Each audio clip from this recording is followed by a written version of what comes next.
Тіс пастасы осыдан 100 жыл бұрын пайда болды. Оған дейін адамдар бормен, көмірмен, лимон шырынымен тістерін тазалаған екен.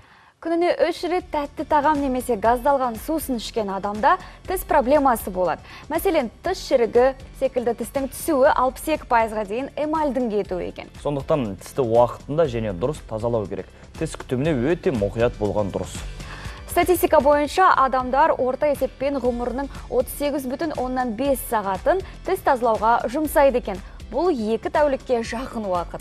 Қанша күтім жасасақ та түрлі әсерлерден кейде тісіміз сарғайып кетіп жатады. Біз бүгін шырайлым айдарында тістің сарғаюынан қалай арылуға болатынын білетін боламыз.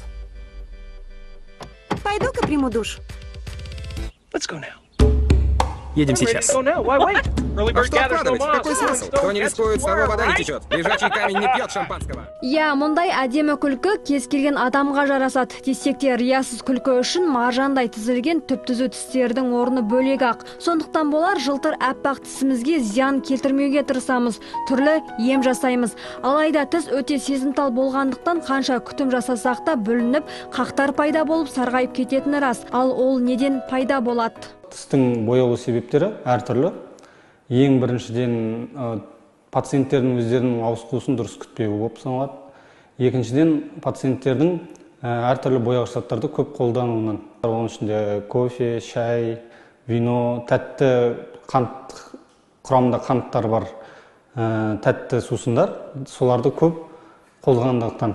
Мамандардың сөзінше сарғайған және қақ пайда болған тісті үйде ағарту үшін көпшілігі тұз, сода және лимон қышқылын пайдаланады екен. Алайда бұл дұрыс емес. Дәрігерлер тек емдеу шаралары аяқталған соң ауызды тұзбен шаюға рұқсат етеді.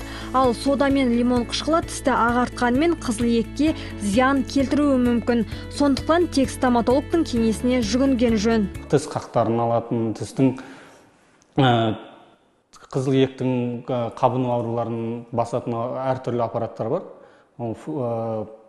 Airflow, ультразвук дейді. Сол аппараттармен тазалап жәрдем береміз.